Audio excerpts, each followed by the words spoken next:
শুভ সন্ধ্যা বন্ধুরা, আশা করি প্রত্যেকেই ভালো আছেন। দেখতে দেখতে নতুন বছরের নটা দিন কিন্তু অতিক্রান্ত হয়ে গেল।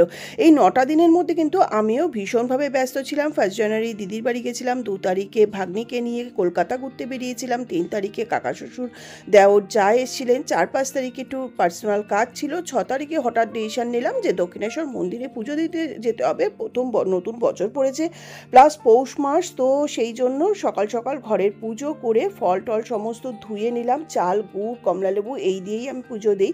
তো স্নান টান করে পুজো দিয়ে তারপরে যে নিচে নেমে এসেছি। গাড়ি তো আগেই ধোয়ানো ছিল, তারপরেও কাছে একটু ধুলো পড়ে গেছিলো বলে কাজটার সামনের গ্লাসটা একটুখানি কর্তামশাই আবার টিস্যু দিয়ে মুছে নিয়ে তারপরে এবার গাড়িতে উঠে পড়লেন। খুব ভোর ভোর বেরোবো, যেহেতু বলেছিলাম পৌষ মাস মঙ্গলবার, একটু হেজিটেট করছিল যে প্রচুর ভিড় হয়। সত্যিই প্রচুর ভিড় হয়। আমরা ব্রিজের নিচ পর্যন্ত অনেক সময় লাইন দিয়েছি, 3-4 ঘন্টাও লাইন দিয়েছি। ওর জন্য একটু হেজিটেট করছিলাম যে মায়ের নাম নিয়ে বেরিয়ে তো পড়ি, তো একটু যত তাড়াতাড়ি সম্ভব। তো আমরা 7:15 টার্গেট নিয়েছিলাম, 7:30টার মধ্যেই আমরা বেরিয়ে গেছিলাম। 8টার আগেই মন্দিরে পৌঁছে গেছি। রাস্তাও খুব ফাঁকা পেয়েছি। দেখুন, এখন আমরা স্কাইওয়াকের নিচ দিয়ে যাচ্ছি।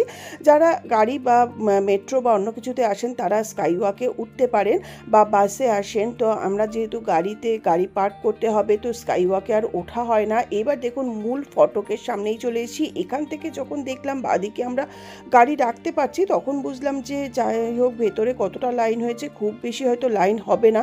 তো মায়ের নাম করতে করতে কিন্তু আমরা গাড়িটা পার্ক করলাম। আমাদের পরে আর 2টো গাড়ি রাখতে রাখতেই কিন্তু এই ফার্স্ট পার্কিং লটটা কিন্তু ভর্তি হয়ে গেছিলো। তারপরে পেছনে আরও অনেক জায়গা আছে, সব জায়গাতেই আমরা পার্ক করেছিলাম, কিন্তু সেই যে ভয়টা পেয়েছিলাম অতটা ভিড়ও কিন্তু আমরা পাইনি।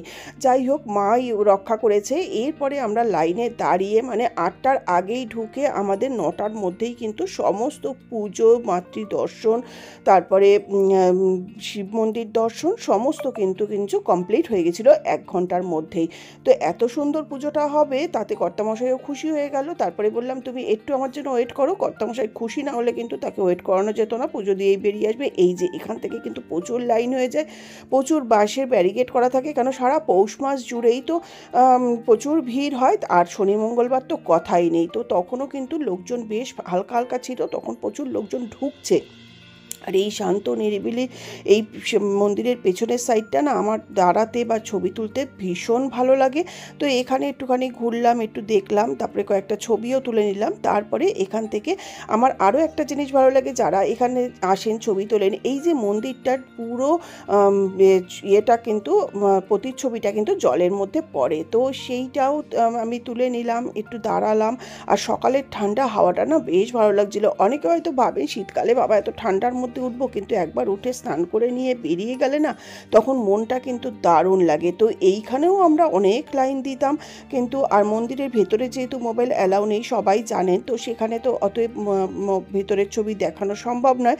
আর ভেতরে 12টা শিবলিঙ্গে প্রণাম দিলাম। আগে তো জল ফুল সবই দিতাম, এখন সেটা বন্ধ। তারপরে রাধাকৃষ্ণ মন্দির দর্শন করলাম। তারপরে যেহেতু নতুন বছর পড়েছে, ক্যালেন্ডার যেরকম নেই প্রত্যেক বছর সেরকম ক্যালেন্ডারও নিলাম। তারপরে আস্তে আস্তে বাড়ির উদ্দেশ্যে রওনা দেবো। তো এখানে দাঁড়িয়ে আর শুভ কল্পতরু 2025, আমি আজকে 7 জানুয়ারি আমি চলে আসলাম আজকে মা ভবতারিণীর দর্শনে। তো দর্শন পুজো খুব সুন্দরভাবে হয়েছে। মায়ের পাওয়া উপহারও বছরের প্রাপ্তিযোগ, তো সেটাও হয়েছে, সেটা আপনাদেরকে পরে দেখাচ্ছি ভিডিওর সঙ্গে।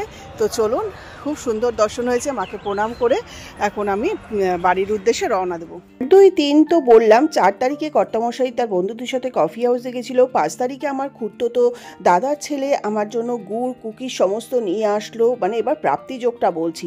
তারপর 5 তারিখে একটা ক্যালেন্ডারও পেলাম বরের বন্ধুর থেকে। তো এইভাবেই বেশ আমার নতুন বছরের প্রাপ্তিযোগটা শুরু হয়েছে। আর যেটা সব থেকে বড় প্রাপ্তিযোগ সেটা হলো মা ভবতারিণীর আশীর্বাদ প্রাপ্ত শাড়ি। হঠাৎ করেই পুজো দিলাম। পৌষ মাসে সবাই দেখি মূলো দিয়ে পুজো দেয়, মূলো দিয়ে তো আমার কর্তামশাই কোনো সময় পুজো দেন না। তাই নতুন চাল, গুড় আর কমলালেবু দিয়েই কিন্তু আমি প্রত্যেক বছর পৌষ মাসের পুজোটা সম্পন্ন করি। চলুন, ড্রাইভার সাহেব না ক্যাপ্টেন সাহেব, কে ভালো করে পুজো হলো আবার কি। চলো, ওই দেখো, দেখেছো অ্যাডভান্স দিয়ে দাও। চলো, ছবি তুলতে বলবো আমি আর পোস্ট করে দেবে তুমি। না, আমি কিন্তু কিছু পোস্ট করিনি। ছেলেকে উঠিয়েছো? হ্যাঁ, সেটা তো আমার দেখতে না। চলো, গরম লাগছে। হ্যাঁ, দাদা বেলটা কে বাঁধবে? চলো,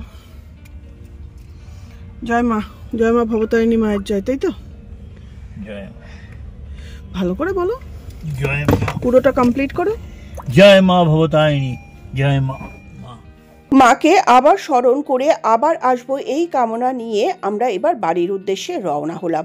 তো নতুন বছরের আমার প্রাপ্তি যোগ কিন্তু ভালোই হচ্ছে এক এক করে। তো প্রত্যেকেই আসছেন, প্রত্যেকে আমাকে গিফট দিচ্ছেন, আর স্বয়ং মা ভবতারিণীও কিন্তু আমাকে নতুন বছরে প্রথম পুজো দিতে গেলাম, তখনও কিন্তু তার আশীর্বাদপ্রাপ্ত শাড়ি আমার কপালে জুটলো। এর থেকে বড় প্রাপ্তি আর কি হতে পারে? যারা আমাকে কালো সূর্যের তকমা লাগিয়েছিলেন, সেই বিশেষ জ্ঞানের অধিকারী বা বিশেষ জ্ঞানের মানুষদেরকে বলি তাদের শুভ বুদ্ধি চৈতন্য হোক। তো এই কামনা করেই আমি আজকের মতন ভিডিওটা শেষ করছি। আবার আসবো নতুন কোনো ভিডিও নিয়ে।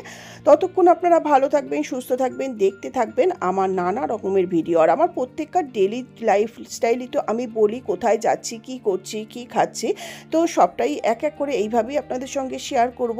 এইবার দেখুন আমরা এসে গেলাম, যে কার পার্কিং করেছিলাম তার ফিসটা দিলাম, তারপরে আমরা এখান থেকে ঠাকুর করে খুব তাড়াতাড়ি মায়ের মন্দির থেকে বাড়িতেও এসে গেলাম। রাস্তাতেও কিন্তু খুব একটা যানজট পাইনি। এটা মায়ের অসীম কৃপা না থাকলে হয় না। তো যাই হোক, সবাই ভালো থাকুক, সবাই শুভ বুদ্ধি বা চেতনার উদয় হোক, এই কামনা নিয়েই ভিডিওটা আমি আজকের মতন শেষ করছি। আমারও যেরকম নতুন বছরের প্রাপ্তিযোগ দিয়ে শুরু হয়েছে, সেরকম আশা করি প্রত্যেকেই সুস্থ থাকুক, ভালো থাকুক, সবারই মঙ্গল হোক, আর সবাই আমার মতন এরকম প্রাপ্তিযোগ হোক। আর যারা এই বিশেষ বিষাক্ত জ্ঞানের অধিকারী, যে আমাকে কালো সূর্যের তকমা লাগিয়েছেন, তাদের উদ্দেশ্যেই বলি তারা যেন এরকম না জেনে এরকম তকমা না লাগান, তাহলে মা ভবতারিণী হয়তো আমার পুজো নিতেন না। এরকম যেন তকমা কাউকেই লাগানো হয় না। এর আগেও আমি মা ভবতারিণীর থেকে শাড়ি, চুন্নি সমস্ত কিছুই পেয়েছি। তো আসার আগে কয়েকটা ছবি তুলে নিয়েছিলাম, সেইগুলো দিতে ভুলে গেছিলাম, তো সেই ছবিগুলো আপনাদের সঙ্গে শেয়ার করছি। তো ছবিগুলো দেখতে দেখতেই আজকের মতন বিদায় নিচ্ছি। আবার আসবো নতুন কোনো ভিডিও নিয়ে নতুনভাবে। ততক্ষণ আপনারা ভালো থাকবেন, সুস্থ থাকবেন, দেখতে থাকবেন আমার নানা রকমের ভিডিও। নমস্কার, ধন্যবাদ, টাটা, বাই বাই।